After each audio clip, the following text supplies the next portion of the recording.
Hello students, क्या आपको पता है जो पॉलीसेकेराइड है उसका राइट हैंड रिड्यूसिंग माना जाता है जबकि लेफ्ट हैंड नॉन रिड्यूसिंग माना जाता है। और ओवरऑल जो पॉलीसेकेराइड है वो नॉन रिड्यूसिंग मानी जाती है। ऐसा क्यों?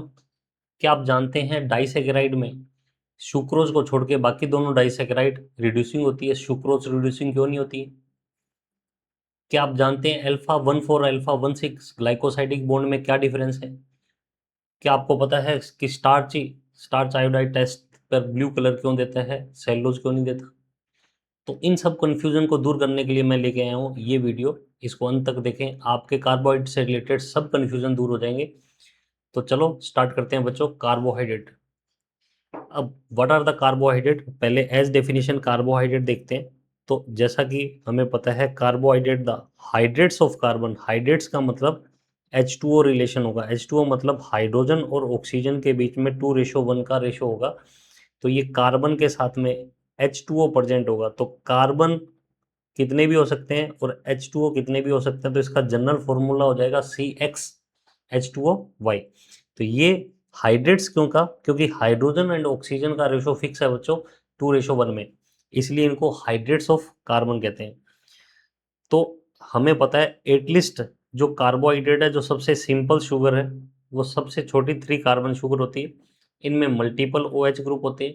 तो ये कार्बन कंपाउंड है। जनरल फॉर्मूला हमने ऑलरेडी देख लिया CxH2O। अब कार्बोहाइड्रेट को बच्चों डिवाइड कर देंगे हम 3 पार्ट में। मोनोसेक्राइड, मोनो मतलब सिंगल, सिंगल ये सिंगल यूनिट से बनते हैं।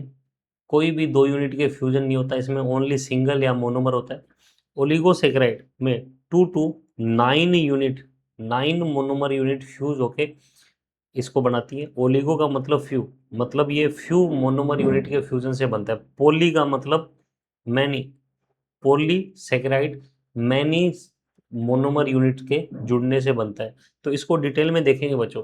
मोनोसेकेराइड सिंगल यूनिट के जुड़ने से सिंगल यूनिट से बनता है, सिंगल सिंपल शुगर से बनता है, एक ही मोनोमर होता है। और ओलिगोसेकेराइड में 2 to 9 मोनोमर फ्यूज होंगे, जुड़ेंगे, उनके बीच में बॉन्ड बनेगा तो ओलिगोसेकेराइड बनेगा। पॉलीसेकेराइड में मैनी मोनोमर यूनिट जुड़ेंगे, हंड्रेड्स थाउजेंड्स यूनिट जुड़ेंगी तो क्या बनेगा? पॉलीसेकेराइड। तो इनको अब डिटेल में देखेंगे हम। मोनोसेकेराइड, सेकेराइड का मतलब होता है शुगर। तो हमने अगर किसी को सिंपल शुगर कहा है या शुगर कहा है तो उसका मतलब मोनोसेकेराइड। हम कहते हैं ब्लड शुगर, तो ब्लड शुगर जो होती है वो भी मोनोसेकेराइड होती है, दैट इज ग्लूकोज। इनको सिंपलेस्ट कार्बोहाइड्रेट कहा जाता है। ये लार्ज कार्बोहाइड्रेट जो पॉलीमर हैं, जो ओलिगो सेकेराइड हैं, जो पॉलीसेकेराइड हैं, उनकी क्या है? बिल्डिंग ब्लॉक है। वो इनके जुड़ने से ही बनते हैं। इसका फर्दर हाइड्रोलाइसिस नहीं होता, ये फर्दर डाइजेस्टेड नहीं होते। ग्लूकोज, फ्रक्टोज, ग्लेक्टोज हमारी बॉडी में जाके फर्दर डाइजेस्टेड, फर्दर यूनिट में टूटता नहीं है। फर्दर ये ऑक्सीडाइज होता है, इससे ज़्यादा इसका डाइजेशन होता नहीं है। ये एल्डिहाइड ग्रुप होता है तो इनको एल्डोज शुगर कह देते हैं। जैसे डायग्राम में देखें यहाँ एल्डिहाइड ग्रुप है तो इनको क्या कहेंगे? Aldose sugar.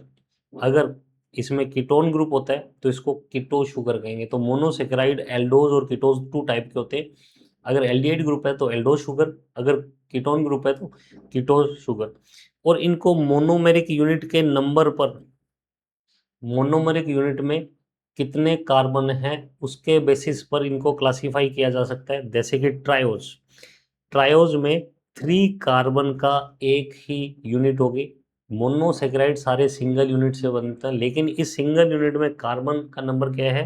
3 कार्बन होंगे। जैसे कि फॉस्फोग्लिसैल्डिहाइड, ये तो एल्डो शुगर है। डाई हाइड्रोक्सी एसीटोन फॉस्फेट, ये कीटो शुगर है। उसके बाद टेट्रोज का मतलब 4, टेट्रोज का मतलब हो गया बच्चों 4। तो इसमें अपन देखेंगे 4 कार्बन होंगे। 4 कार्बन का मतलब 4 कार्बन कंपाउंड होगा। तो इसमें एग्जांपल देखेंगे अपन। इरिथ्रोज, इरिथ्रोज एल्डोज शुगर है, जबकि इरिथ्रोलोज, उलोज लग गया तो वो कीटोज शुगर होती है बच्चों। पेंटोज मतलब 5 कार्बन शुगर है, वेरी इंपॉर्टेंट, हमने देखा है। इसमें राइबोज और डिऑक्सी राइबोज दोनों एल्डोज शुगर है, that is aldehyde group containing sugar. Ribose RNA में फॉर्मेशन में पार्टिसिपेट करती है, डिऑक्सी राइबोज डीएनए के फॉर्मेशन में पार्टिसिपेट करती है। एंड राइबुलोज, इसमें उलोज लग गया है, उलोज लग गया तो ये क्या है? ये कीटो शुगर है बच्चों। ऐसे ही 6 कार्बन शुगर जो हेक्सोज शुगर कहते हैं, हम मोस्ट कॉमनली यूज करते हैं ग्लूकोज। तो ग्लूकोज एल्डिहाइड ग्रुप होता है तो एल्डोज शुगर है। फ्रक्टोज में कीटोन ग्रुप है तो फ्रक्टोज को हम कहेंगे बच्चों कीटोन शुगर। नेक्स्ट चलते हैं, हेक्सोज हमारे लिए बहुत इंपॉर्टेंट है, तो हेक्सोज का कॉमन नेम देखेंगे, हेक्सोज मतलब 6 कार्बन शुगर। ये 6 कार्बन कंटेनिंग मोनोसेकेराइड है। ग्लूकोज को हम ग्रेप शुगर कहते हैं, फ्रक्टोज को हम फ्रूट शुगर कहते हैं, ग्लैक्टोज ब्रेन में मिलने वाली जो कॉन्जुगेट लिपिड है उसका पार्ट है, तो ग्लैक्टोज ब्रेन शुगर कहलाता है, क्योंकि ये ब्रेन में जो फॉस्फोलिपिड मिलती है उसमें मिलता है। तो बच्चों अब अपन देख लेते हैं स्टीरियो आइसोमर। आइसोमर देख लेते हैं, पोजिशनल आइसोमर क्या होते हैं। तो जो ग्लूकोज की स्ट्रक्चर है और ग्लेक्टोज की स्ट्रक्चर को हम देखेंगे, तो ग्लूकोज और ग्लेक्टोज ये फोर्थ कार्बन पे एक दूसरे की मिरर इमेज है। फोर्थ कार्बन में ग्लूकोज जो है उसमें OH राइट साइड में, फ्रक्टोज में लेफ्ट साइड में, बाकी सभी पोजीशन पर OH ग्रुप की पोजीशन सभी कार्बन पर सेम है। तो इसका मतलब हम कह सकते हैं ग्लेक्टोज और ग्लूकोज फोर्थ कार्बन पर एपीमर है। एपीमर मतलब these are the stereo isomer, positional isomer है, क्योंकि OH की पोजीशन फोर्थ कार्बन पे डिफरेंट है। अगर हम मेनोज और ग्लूकोज को देखें, तो मेनोज में सेकंड कार्बन और ग्लूकोज में सेकंड कार्बन पर OH ग्रुप की पोजीशन डिफरेंट है। तो यहाँ अगर देखें ग्लूकोज में OH ग्रुप सेकंड कार्बन पर राइट साइड में, जबकि मेनोज में लेफ्ट साइड में। तो दोनों में सेकंड कार्बन पर OH ग्रुप डिफरेंट होने की वजह से दोनों आइसोमर हो गए, स्टीरियो आइसोमर हो गए।